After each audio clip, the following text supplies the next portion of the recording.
Welcome to the Deep Dive, where we take a stack of sources that you sent us, filter out the noise, and hand you the pure, distilled truth. That's right. Today, we are strapping in for one of the wildest, most destructive, and ultimately most redemptive rock and roll roller coasters ever documented. We're talking about the life of Steven Adler, founding drummer of Guns N' Roses. We are. And our main source today is Steven Adler's autobiography, My Appetite for Destruction. And it's so much more than a typical backstage memoir. Right. Adler really forces you and himself to confront the brutal realities of that sex and drugs and rock and roll lifestyle. It's a raw, sometimes terrifying look inside a life lived at, full volume. And it chronicles everything. The chaotic formation of GNR, the band's incandescent rise, and his decades-long crippling battle with addiction. Decades. Okay, so let's unpack this right away. Our mission here isn't just to, gawk at the sensationalism. The media did that for 20 years. Our mission is to extract the foundational truth from Adler's perspective, focusing on his willingness to accept deep personal blame and the complicated, often painful, but enduring love he still has for his GNR brothers Axl, Duff, Izzy, and Slash. And what's so fascinating is his motivation for this. Right. He's so upfront about his flaws. He actually says in the book, I am a has-been junkie asshole. Wow. Just puts it right out there. Right out there. Yeah. But he insists the story is necessary because, as he puts it, there is a lot more to this drummer boy. Yeah. He sees this as a chance to finally come clean. So it's not just about setting the record straight against the media. Well, there's definitely an element of that. He talks about a rage to represent against the lies. But the real weight of it, the gravity, is him accepting his own part in the destruction. He's not blaming the band for his addiction. He's showing how the band basically facilitated the chaos he already brought with him. It sets up the perfect psychological deep dive then. It's the ultimate, I know I messed up, but let me tell you how and why I messed up, starting from the very, very beginning. Exactly. And to understand the explosive chaos that defined Guns N' Roses, you absolutely have to look at the deeply chaotic, almost unbelievable environment Steven Adler was born into. This turbulent origin story. It's something else. The turmoil starts immediately, like literally with his identity. Yeah, his name. He was born Michael Coletti, but his grandmother, Big Lily, was the family matriarch, and she followed this extremely strict Jewish custom. Which was? You were forbidden from naming a newborn after any living person. Absolutely forbidden. So to keep the peace, his mother just renamed him Stephen. Wow. Okay, so that's a big adjustment right off the bat. But it didn't stop there, did it? Big Lily's conditions were pretty extreme. Oh, yeah. This is where it gets really interesting. Big Lily insisted that Stephen's mother give him up. Give him up. Literally. He was to be raised by Big Lily and his grandfather, Stormin Norman. He became their son, for all intents and purposes. Adler even remembers his mother just constantly sobbing whenever she's allowed to visit him. Can you even imagine the psychological confusion that creates for a child? I mean, none at all. He's biologically his mother's, but he's structurally, legally, his grandparent's son. It's this total displacement, and you combine that with the extreme doting that followed, and you get the perfect formula for what he calls a born contrarian. Or born contrarian. He describes himself as a wild, crazy, fucked up kid because he was just constantly testing boundaries. Well, of course. Yeah. Anything he was told to do, he would instantly do the opposite, or just reject it completely simply because he was told to do it. And he gives that anecdote, the one that set the tone for his whole school career. Oh, yeah. He got kicked out of school in the first week, for throwing wooden blocks as hard as he could at the classroom window, just to see the other kids panic. And Big Lily, the one who mandated this whole chaotic setup, she became his ultimate enabler, his spoiled egg. Totally. She demanded he be treated differently. She did everything for her bratty, impulsive grandson, always rushing to his defense, even when he went way too far. She'd tell his mom not to punish him because he was a very sweet boy. That is such a dangerous foundation for a kid like that. Yeah. Because he learned there's always someone who will shield him from consequences. He was basically protected from reality. And that shield, that protection, it led directly to what happened when the family moved to Canoga Park, California. His behavior was still a nightmare. Yeah. And then came that disastrous summer camp experience. Clear Creek Hebrew summer camp. Right. And it just solidified his sense of alienation. He got sent home early because he made fast friends, then fast enemies. He was so restless and bored, he thought he was going to go insane. He didn't want structure. He wanted excitement. But in the middle of all that chaos, and let's be honest, early drug experimentation, he says he was smoking weed by age 11, There's this incredible moment of prophecy. Yes, it just shifts the whole narrative from destruction to ambition. He's 11, hanging out with his two best friends, Ricardo and Jackie. Ricardo wants to be in construction. Jackie wants to be a mechanic. And Steven Adler, out of nowhere, just blurts out, well, I'm going to be a rock star. It sounds so simple, but it's a declaration, isn't it? It's him finding a vocation that actually matches his explosive, nonconformist energy. Exactly. Even if he was high at the time, using tinfoil to make a pipe in Winnetka Park. Yeah. Destiny was clicking into place. So his early teens were defined by cutting class, chasing girls. But there's one story he tells that really captures his intensity. The Marcia story. Yeah.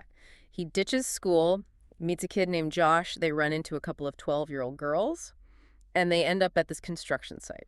A construction site decorated with spray-painted murals of, like, Led Zeppelin's symbols and a crappy Blue Oyster Cult logo. And this is where he has his first sexual encounter. And the way he describes it, it's just this intensely physical, primal release that lasts for like a dozen seconds before he explodes. He makes this weird yelping noise that he says didn't even sound human. It's such a perfect snapshot of the raw, uncontained energy that fueled everything he did, that desperate, overwhelming drive for immediate satisfaction. And all that impulsivity, combined with Big Lily's protection, it inevitably built up to his first major kickout.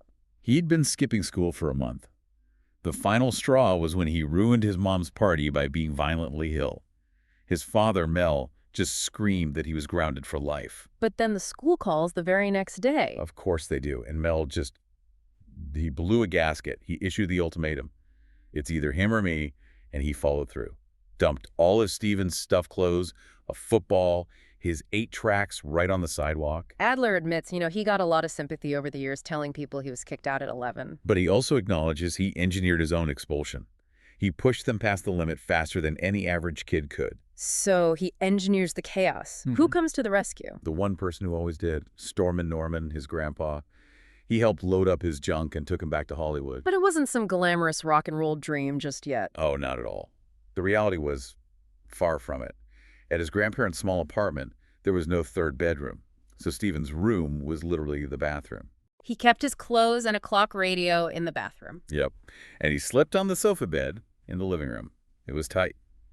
But it put him in the right place at the right time. And there's that one detail that just captures his grandpa's love. Adler completely takes over his grandpa's room. Right. Covering the walls with pictures from teen magazines, Aerosmith, Kiss, Bay City Rollers, Sean Cassidy. Leif Garrett, can't forget him. And Stormin Norman, who worked at a bakery, he never complained. This move back to Hollywood, despite how humble it was, it put him right in the epicenter of the music scene that would define his entire life. It was a literal step from the suburbs into the gutter. And that move was crucial. He leaves the suburbs behind and just dives headfirst into the scene. So this brings us to part 2, how Steven Adler found his rhythm, and maybe more importantly, his musical soulmate, Slash. The drug scene was already there, of course.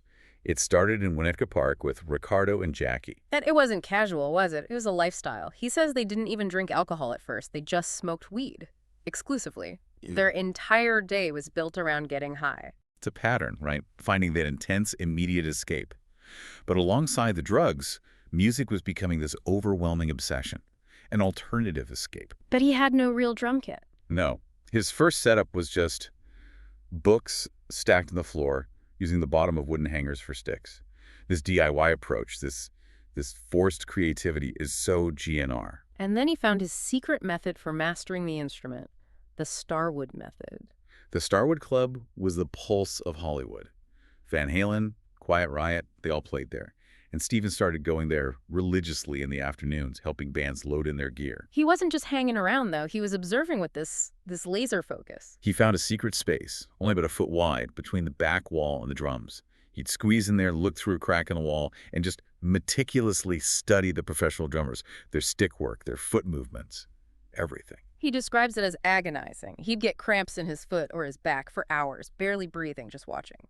But that dedication, that willingness to suffer for his craft is something that gets overlooked in his story.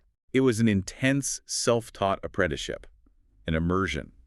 But the source material is brutally, tragically honest about the darker side of that scene. He was so young, so vulnerable. He was 14, and already deep into the drug culture of late 70s Hollywood acid.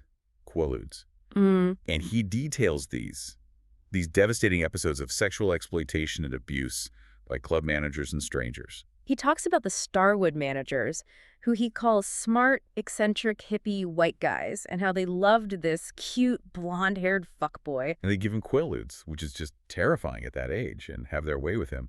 He admits he ended up doing a lot of things that I didn't understand or really have any control over. We have to just pause on that for a second. The horror of that reality. He was being used and abused, and it was just normalizing chaos and exploitation at the very beginning of his artistic journey. That normalization of trauma is such a critical point. It cemented this worldview that pleasure and pain, success and destruction were just completely linked. But in the middle of all that turmoil, a genuine artistic connection was forged, a lifeline. He met Saul Hudson, Who the world would soon know as Slash. and the meeting was pure rock and roll cliche, a skateboarding fail. Yep. He was attempting a 180 on a ramp at Laurel Elementary, smashed his head on the pavement, and Saul was one of the kids who ran over to see if he was all right. A simple check-in that led to a lifelong bond. Saul's grandmother bought him a better guitar, and their jam sessions started almost immediately. They didn't have a studio. They'd just sit in the stairwell for hours, just playing. And Adler has this amazing quote about it. He says, "It was 4 people engaged in a lively conversation. Saul, his guitar, me, and my drums." That's beautiful. It shows how the instruments were part of their identities. They weren't just 2 kids, they were 2 musicians on the same frequency. And he talks about the first time he actually played a real drum set at a friend's house, mimicking the exact movements he'd studied through that crack in the wall at the Starwood. He was playing the Beatles' Day Tripper. So the core rhythm section of Guns N' Roses was being planted right there, based on shared discipline and shared drug use. And finally he got the gear. Big Lily comes through again. Right. She gave him her ugly blue 75 Gremlin. An act that so enraged his Uncle Artie that he went and ripped out all the wiring. Just this bizarre act of family sabotage. But the car was enough. He sold it, combined it with savings, and scraped together $1,100. For his dream kit. Yeah. A gorgeous Tana Rockstar drum set.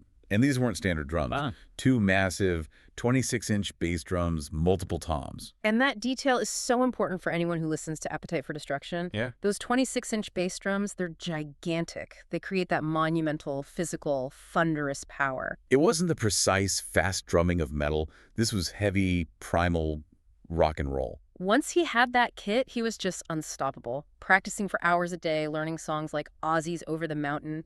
He saw that kit as his personal vehicle to stardom, the physical proof of that 11-year-old's prophecy. So Steven and Saul Adler and Slash, they were now armed and dangerous, ready for the world.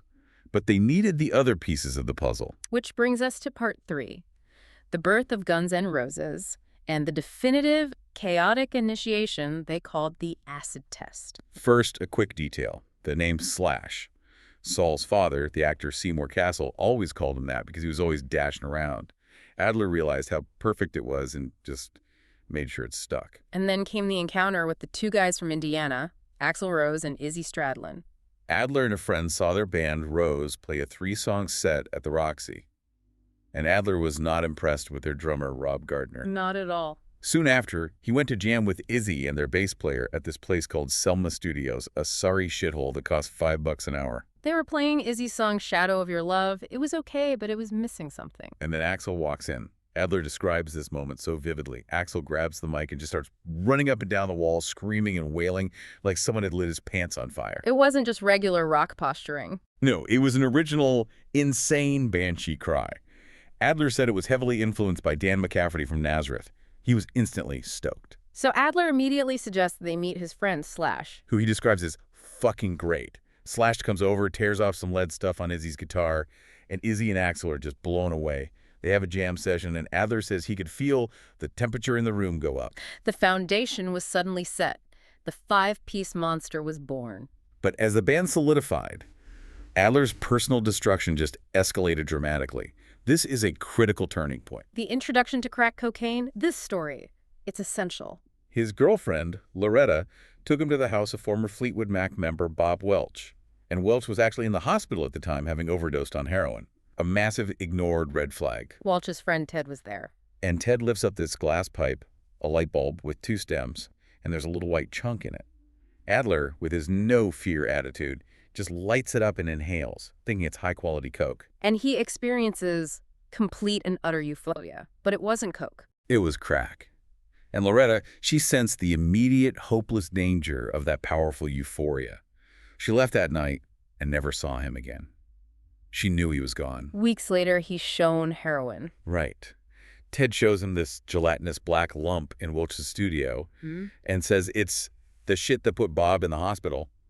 Adler smokes it off tinfoil, gets violently sick, and vomits all night. And at the time, it did not appeal to him because of the sickness. But the crack had already done the work. It set the psychological trap. He'd found that immediate, intense high, and heroin would later exploit that. The ultimate bond for the classic lineup came right after this because of logistics and drama. Tracy Guns and the original drummer, Rob Gardner, refused to drive 1,000 miles north to Seattle for gigs that wouldn't even cover gas money. They just weren't committed to the Heart Show. And this was the moment that separated them. Yep. Izzy called Slash, Slash called Adler, and their immediate response was, hell yeah. The idea of a paying gig, no matter how small, was a no-brainer. So they loaded up their stuff into this shipbox of a car, an Oldsmobile. Which, of course, promptly broke down in Bakersfield. Naturally. And the rest of the trip becomes this legendary acid test. They have to hitchhike with their instruments. Adler describes this absurd, desperate journey, piling into an 18-wheeler, then into an overloaded farmer's pickup where the tires were rubbing the fender wells and smoke was everywhere. They eventually make it to this filthy Seattle dive bar, Guerrilla Gardens, just in time for the gig. They played the show on borrowed equipment, no time for makeup, which they still wore back then. And that trip, that absurd, desperate journey, it cemented their identity as the classic Appetite for Destruction lineup. They realized they were the only 5 guys on the planet crazy enough, dedicated enough, and desperate enough to make this band happen. Adler sums it up perfectly. They never did anything the sane, sensible way. They were destined to break the mold to make the mold.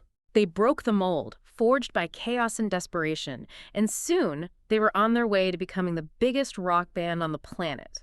Part 4.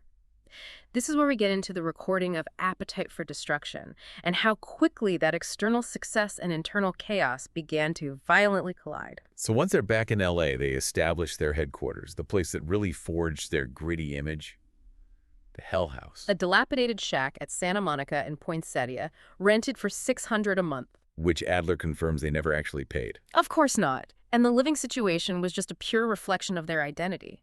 Adler, needing his own space, rented the washroom across the street. The washroom. He used a piece of wood over the sink as a table and illegally tapped into the building's cable. This was the environment that bred the biggest rock record of the decade. Filth, desperation, and total commitment. And the band relationship solidified there. Duff and Adler were the keystone, the rhythm section. Adler says they were constantly pushing each other, the band's rolling social unit. Axl, though, was the loner, writing those killer lyrics upstairs in his hovel. And Izzy was just elusive. Izzy's just Izzy. Right, exactly. The business side of things was handled with that same, arrogant chaos. Their initial manager was Vicki Hamilton. And she hustled tirelessly for them, got them their first major press, a Music Connection cover. But Axl insisted she be replaced by a man, Alan Niven. He believed a man would get more respect in the industry back then. And they used their notoriety. Adler talks about running up massive bar tabs while intentionally jerking around other labels, Sony, Elektra, Warner, just for fun. They finally signed with Geffen, and the guarantee they got was just monumental for a new band. Yeah. Absolute and complete creative control over their music and their image. And that total freedom was exactly what their collective chaos needed, and exactly what Adler's personal chaos required to flourish completely unchecked. For sure. And with the advance money, we get this perfect example of his inability to shift gears from being broke. He buys one crash cymbal to complete his kit. And a big bag of high-grade bud. That's it. After years of barely scraping by, he just indulged in the small, immediate pleasures that defined his life. So they go to record Appetite at Pasha Studios, where Quiet Riot's Mental Health was recorded. With producer Mike Klink. And Adler recounts this lifelong annoyance he has about his very first recorded note on the live EP. The count-in to Reckless Life. The hi-hat and cowbell, yeah. He says his stick slid off the cowbell slightly, and because of that tiny imperfection, they muted the entire count-in on the final version. It's a small detail, but it speaks to the pressure and to his own meticulous focus on his drumming, even as his life outside the studio was a complete wreck. And then there's the cover art controversy. Axl chose the piece, Appetite for Destruction by Robert E. Williams. It's got a demon, a robot, and a seemingly raped young woman. It was intentionally offensive. And Geffen knew exactly what they were doing. Oh, yeah. They intentionally ran the first shipment with that cover to generate instant resistance and press, knowing retailers would never carry it. It created massive publicity and solidified their anti-establishment image before the record was even a hit. But tragedy shadowed that success. During the album mixing in New York, their friend Todd Crew, the bass player for Jet Boy, died of a heroin overdose while he was with Slash and Axl. It was a devastating shock for Adler. He felt he'd lost a brother. But this is where the band's identity really manifests. Instead of just grieving, they decided to harness that agony. They used the completion of Appetite for Destruction to rage against their newfound sense of mortality, pouring all that raw, defiant emotion into the final product. The band soon hits the road, opening for The Cult and then that seminal Mötley Crüe tour. Yeah. And this is where the 80s rock mayhem just explodes. Adler becomes fast friends with Tommy Lee. Kindred spirits. Ugh. He recalls Tommy pointing to 2 lines of pure cocaine spread across a 6-foot-long catering table. They called it Krell. And they just started on opposite ends and snorted until they met in the middle. The sheer scale of that shows you the level of normalized competitive excess they were dealing with every single day. And the pranks were just as extreme. On the last night of the tour during Paradise City, the crew retaliated by pouring astronomical amounts of flour down from the rafters. Adler says he was washing dough out of his hair for 2 weeks. It's the sticky, physical reality of the rock and roll fantasy. But not everyone was celebrating it. When they toured with Aerosmith, Adler became friends with Steven Tyler, who was struggling to stay sober. And Tyler gave him a stern warning. Don't let yourself get too mixed up with that shit. And that warning had weight. Because Tyler confessed that he was hiding a pharmacy, Quaaludes and Valium in the folds of his famous striped scarf, just to cope with the road. It was a direct warning from a rock elder. But Adler was too far gone to listen. He was. And the first real crack in his physical health came during the filming of the Deadpool. GNR had a cameo. A stripper, an extra on the set, slipped brown powder into his tea. He drank it. The last thing he remembered was her forcing his face against her groin and saying, "Now I'll show you how to eat pussy." He was hospitalized. His first OD. A terrifying moment that should have been a wake-up call but was just a detour. And the internal pressure was now becoming external. At the absolute height of their success, Axl takes the stage and makes this long, rambling statement, threatening to disband GNR forever if members didn't stop dancing with Mr. Brownstone. He was calling them out publicly. Clean up or the band dies. Adler, still dup in his addiction, felt this was just humiliating and ridiculous. He compares it to grounding a bird for flying, arguing that their drug use was intrinsic to their creative identity. And there's a born contrarian again, fully manifest. Rejecting the authority that might save him because he believes his self-destructive behavior is actually part of his artistic genius. That public ultimatum was absolutely the beginning of the end. So we move now to part 5, the collapse. A sequence of events marked by intense betrayal, legal manipulation, and the slow, painful, decades-long road back. The official firing came in 1990, during the sessions for the song Civil War. Adler was desperately ill, trying to detox from heroin, and experiencing full-on, agonizing withdrawal. He was in no condition to play. And Slash calls him. This is where Adler felt the deep, massive betrayal. Slash wasn't calling to see how he was. He was complaining that they couldn't waste money by postponing the recording session. Wow. Adler's stunned. He felt so betrayed. He describes Slash's voice as strangely detached, zero emotion. He wanted to believe someone else was pulling the strings, a manager or a lawyer, but the coldness from his childhood friend was the deepest cut. His musical soulmate was prioritizing the business over his life. And then came the formal, legal betrayal. Doug Goldstein, the road manager, called Adler, insisting he signed important papers while he was still severely ill and incoherent from withdrawal. And he signed them without reading them. He did, and we have to pause on this. He later discovered he had unknowingly signed away his partnership, his future royalties, and his fundamental rights in Guns N' Roses for $2,000. $2,000. He wasn't just fired. He was legally robbed while he was suffering. And he was completely blindsided by his replacement. He only found out he'd been benched when someone asked him why he wasn't at the American Music Awards. And he found out Don Henley had subbed on drums. Soon after, Doug called with the final word.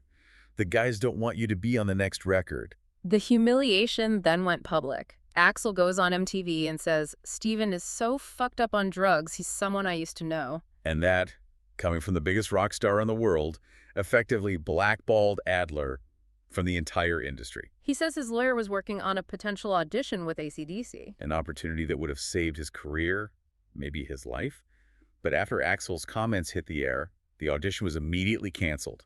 No one wanted to touch the liability Axl had just publicly branded as useless. And being out of the band didn't stop the self-destruction, it amplified it. The physical toll became terrifying. He recalls his final seizure. He was in the bathroom, and his body was so out of control that he smashed his face repeatedly on the floor, crying teeth, splitting his lip, bleeding everywhere. And the medical staff determined he'd suffered a stroke. A stroke. He was temporarily unresponsive and was left with muscle control loss on the right side of his face. He still speaks with a slight slur to this day, a permanent physical reminder. Despite all that damage, there were flickers of hope, always tied to music. He tried forming new bands, like Freaks in the Room. He even teamed up with members of AIM, got close to a major label deal, but his core pattern of deception was still there. When an executive asked about his past drug problems, he lied, said, "That's behind me. I'm clean." The executive saw right through it. The deal fell apart. It showed that even when he was trying to build something new, the foundation of deceit tied to his addiction would always make it collapse. A major, desperate attempt at recovery came in 2007. His brother Jamie orchestrated an intervention in Vegas. He brought in Slash and a professional interventionist. But Jamie knew Adler would never go willingly. So he tricked him, promised him a house party with painkillers and weed, and gave him a milkshake laced with tranquilizers to get him to Los Angeles. That's insane. Adler was furious, but he also realized they had no other choice. He was just unreachable. This road to recovery then blurred the lines between therapy and entertainment when he joined Celebrity Rehab with Dr. Drew. And even there, his chaos was unstoppable. He became belligerent, abusive, punched walls. And he got arrested on the show. Because fellow cast member Rodney King was there? The police, with cameras rolling, had to play it strictly by the book. His eventual lasting return to stability wasn't powered by a band or a show. It was love. He met Carolina, or Caro. She was truthful, grounded, down to earth. He credits her love with helping him disrupt his decades-long abusive patterns. He moved to Las Vegas to get away from the LA scene, down the street from his mom. And his final lasting motivation was a combination of Carolina's love and a nasty ultimatum from the legal system. If he relapsed again, he faced a mandatory, non-negotiable 3-year jail sentence. Love and the absolute fear of prison. That finally did it. And the greatest emotional redemption came in 2009, playing the Appetite for Destruction 20th anniversary show at the Key Club with Duff and Izzy. He said it felt like no time had passed and none of the bullshit had ever gone down. And Slash was there, but he wouldn't play. Yeah, he just watched from the side of the stage, which bewildered everyone. But for Adler, just locking into that rhythm section with Duff again playing those songs, it was confirmation that the music, the thing he'd sought since he was 11, was the only faithful companion he ever had. He says his drums never betrayed him. Hashtag outro. So what does this all mean when we synthesize this journey? I think the core takeaway is the profound, almost horrifying link between Guns N' Roses' raw, uncompromising success, that whole break the mold to make the mold philosophy, and Adler's deep-seated internal chaos. Absolutely. The band's identity as the seediest, most primal band in the world was a direct reflection of their collective self-destruction. Adler's personal inability to shift gears, from being broken high, coupled with the band's drive for total freedom. It led to both their greatest triumph and his greatest downfall. The band accepted him exactly the way he was. And that acceptance, that total lack of structure, is what ultimately destroyed his place in it. His enduring appetite was there from the start. Throwing wooden blocks, getting kicked out of home, that relentless pursuit of immediate gratification. His rage to represent was always destructive. But now he's channeling that appetite into positive creation. His band, Adler's Appetite, focusing on his family with Carolina and sharing his story as a cautionary tale. It's a powerful narrative of resilience, really. It took a stroke, multiple ODs, jail time, and losing the world's biggest band to force him into compliance with reality. He found his way back to his drum kit and the love of his life because maybe the appetite for survival finally overcame the appetite for destruction. And that brings us to our provocative final thought for you to consider as you finish this deep dive. Steven Adler and Slash formed the definitive rhythm section for arguably the last truly original rock and roll band. Their profound creative bond was forged not just through musical discovery, but cemented by a shared immersion in immediate, intense self-destruction and chaos. When you look at the legacy of Appetite for Destruction, what does it say about the nature of truly original creative genius that it seems to require, or at least thrive on, that level of personal risk and institutionalized disorder just to ignite? Food for thought as you go about your day.